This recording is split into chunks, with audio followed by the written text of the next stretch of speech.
Good evening, everybody. And I guess we should say Merry Christmas, Happy Hanukkah, Happy Kwanzaa, Happy whatever, all the different things that come around this time of the year. Happy holidays to all you folks who follow us, Real Progressives and Real Progress in Action, and all of our Macro and Cheese subscribers. Thank you guys for a great year so far. Tonight I'm going to take a few moments. I want everybody to enjoy this time. I know happy times, family times are oftentimes fleeting. People are miserable. People haven't had many chances to enjoy family and friends. And for whatever small snippets of joy that we can find in this world, I hope you find it. And I want to talk about a subject that I think is very important. It plays into the Bernie Sanders movement, and it plays into this larger progressive movement or social democrat movement, as somebody in our channel once said. And I think that it's important that we understand this. There are political decisions, optics that we have to make, that we choose, that we have to do to appease different groups. Look no further than the Tulsi crowd. All you have to do is tell somebody, hey, some line about war, and instantly they herald you as a goddess. But if she somehow or another turned on, say, Medicare for all, then the other folks would come in at her. And if she turned at this other idea, then people would come at her, and these people come at her, and these people come at her, and these people come at her. And same with Bernie Sanders. Bernie Sanders does something to prolong his political livelihood. Everybody comes at him. This group comes at him. That group comes at him. That group comes at him. At the end of the day, a prophet hath no honor in their own home. These folks, each of our preferred candidates, have no power. They have no ability, if you will, to appease everyone. And sometimes they have to make political calculations that suck to high heaven, that are things that make us just absolutely disgusted. Because what ends up happening, let's just be very clear. On one hand, you've got the Tulsi crowd that thinks that, hey, Tulsi's got the greatest environmental plan ever. Let's go ahead and vote for the OFF Act. While simultaneously, while we're talking about on the Bernie side, hey, Bernie's got an even better plan because he's not only got basically the OFF Act built in, but he's got the framework for restructuring the economy and everything else through the Green New Deal. And as you sit there and you talk back and forth with people, they literally forget that Bernie's been doing it for 40 years. And Group A starts sniping, and Group B starts sniping, and Group C starts sniping. In the end, everybody's tearing each other down. To me, at this point in time, the progressive movement has got to understand that in order to implement the OFF Act, you've got to have votes. You can't on one breath say, we need to implement the OFF Act, and then simultaneously say, well, what did you expect? We don't have free and fair elections. Well, we already know we don't have free and fair elections. That's a separate issue.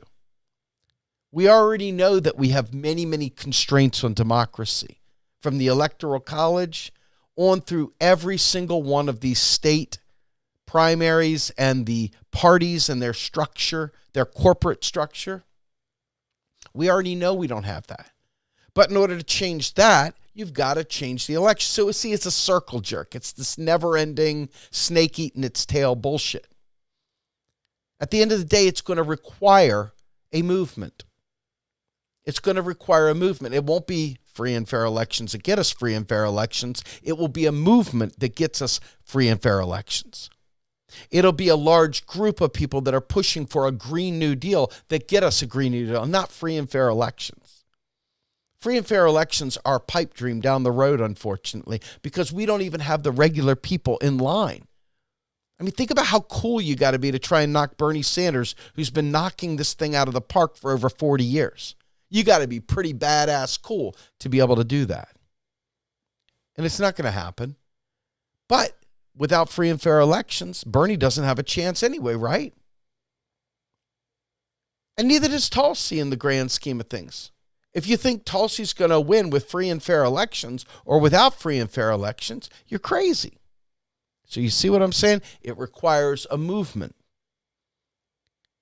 And if either of these two does something to violate the the unwritten rules of what it means to be their own, a Bernie-crat or a Tulsi-crat or a Yang Ganger or whatever, that people will turn on them in a heartbeat.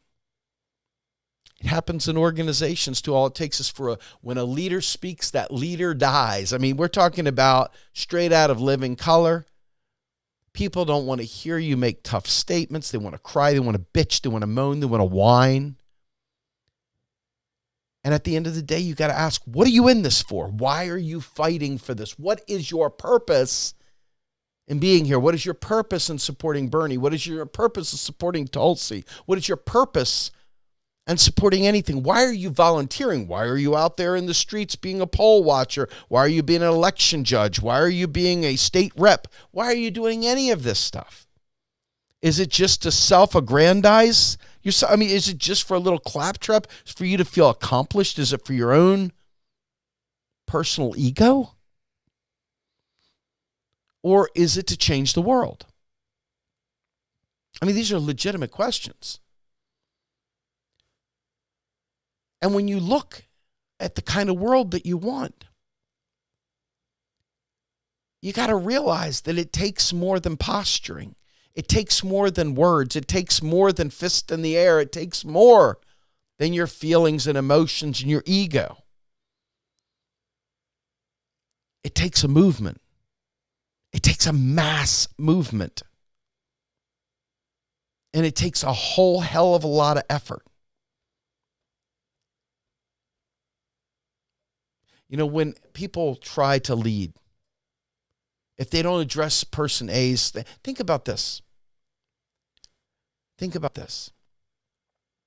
Going back, I don't know, 4 years ago, when Bernie Sanders was originally running against Hillary, everybody thought he was just a prop to go up there on the stage. Little did we know that Bernie went up there with the intention of trying to win. The rules of the game screwed him. And he was a good player, and he went ahead with the damn rules. At the end of our journey in this process, and we look back, most of you had no idea what a Green New Deal was, even though Jill Stein had been pushing for it. Most of you had no idea what a job guarantee was, though MMT has been talking about for 20 years, and Bernie's adopted it. Most of you had no idea what a lot of this stuff was. Everybody's learning stuff as we go. But the minute somebody steps out of line, the minute somebody says something that upsets your feels, cancel culture kicks in. The minute somebody has to make a political calculation to ensure the longevity of their campaign or whatever, cancel culture kicks in.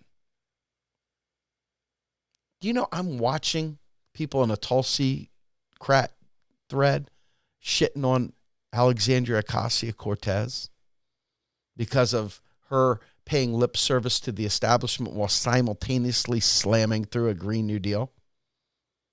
Do you see what I'm saying? This is the ridiculous nature. Politics is a messy business I want no part of. I hate politics. Politics is for people with stronger constitutions than I have, because I would just straight up throat punch someone if they treated me the way that they treat some of these people. But the fact is, they're public servants. And they're trying to lead us, or to be our servant leaders. And so they're supposed to be doing the will of the people. But what is the will of the people? They have to go with the majority, the people that they think are going to get them to the finish line.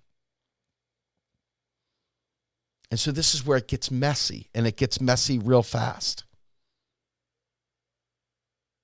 It takes a huge amount of people to overcome a rigged system. It takes a huge amount of energy to make change. If people are constantly throwing speed bumps in the way in organizations, as well as in politics, nothing happens. And this is the problem. when we put prophets up there.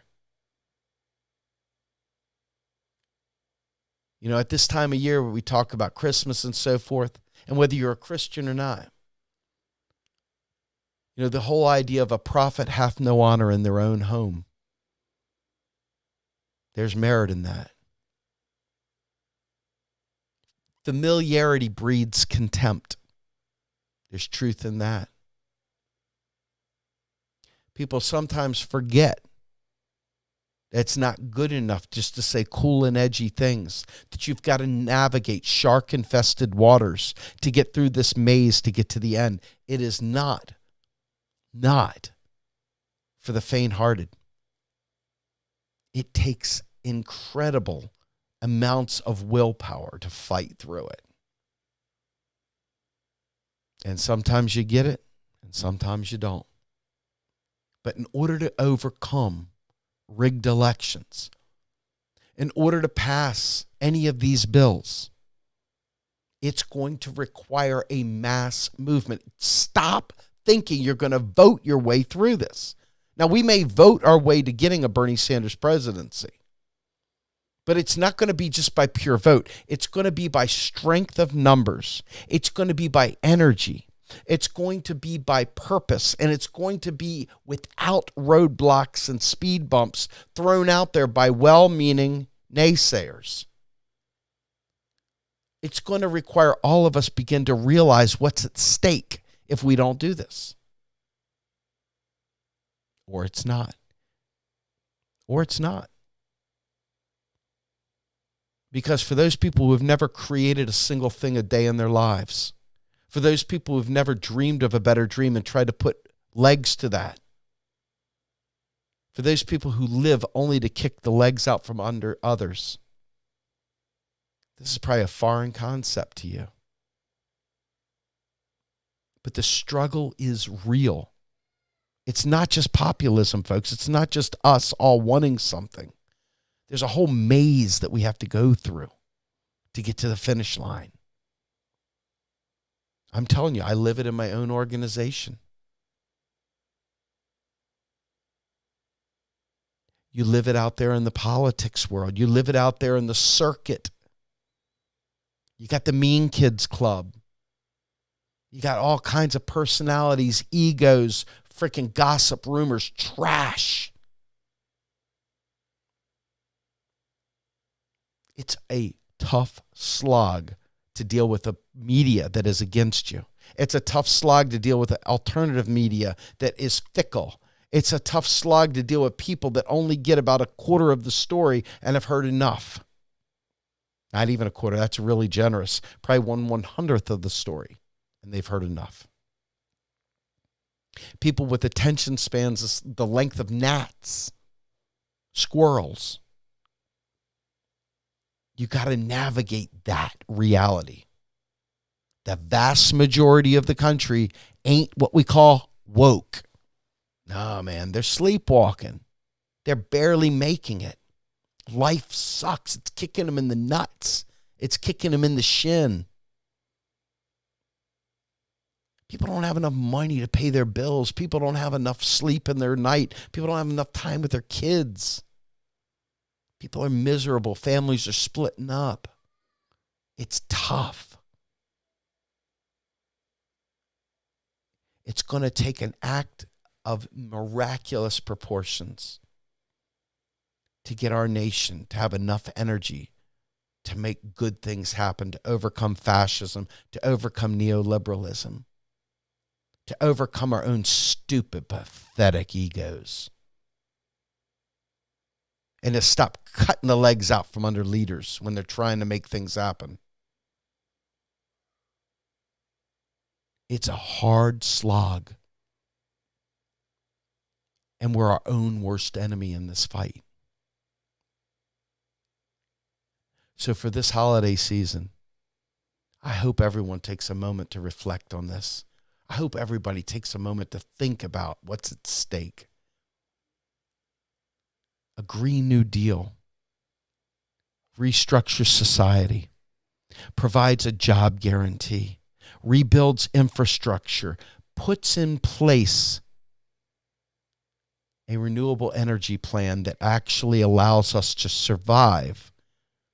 It's not just one little dink and dunk plan. Not only is it getting us off of fossil fuels, but it's also restructuring the economy to help even the weakest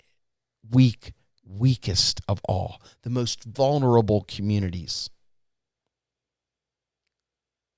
We're talking about a real silver bullet in the battle against capital, a real opportunity to shift the balance of power to the have-nots. We just got to get the fuck out of our own way. We can't allow people and egos and freaking pathetic feels to block these important things. We got to be better than that. And we got to stop kicking the people who are trying to lead. And Bernie Sanders, for 40 plus years, has not changed his story. And now we got a chance to really, really fix society. I'm Steve Grumbine, and I hope this holiday season you find hope. You find positivity. You find hope in fighting for the full Green New Deal, not just dink and dunk, not allow people that don't understand it talk about, well, that's just an establishment, it's not a framework, it's nothing. Don't allow people that don't understand to distract you. Become fishers of men and women. Bring them along, help them, learn how to pay for these programs, learn how to answer every single critique. Don't trust that somebody else will do it. It's up to you and I. We have to do it, not me, us. We can't rely on someone else. Trust me, they won't pull through. You'll be waiting around and nothing will get done. I promise you. People give you the stink eye. They'll swipe your legs out from under you. They will make your life a living hell. You've got to fight through it. And you've got to try to win because too much is at stake. And I hope that everyone enjoys some downtime, no matter how bad your situation is. Take a moment and just realize that there are people out there that really want to make this world a better place. And I hope everyone finds warmth, food, shelter, clothing. I hope that everyone finds a moment of solace, because this is a really tough time of the year for a lot of people. I hope that everyone can help somebody out if they're in position to do it. And remember, it ain't the first time, it ain't the last time, but a prophet hath no honor in his own home.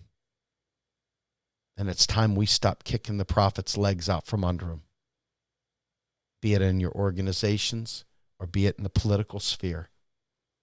Let's make change happen now. Have a good night, everybody. I'm out.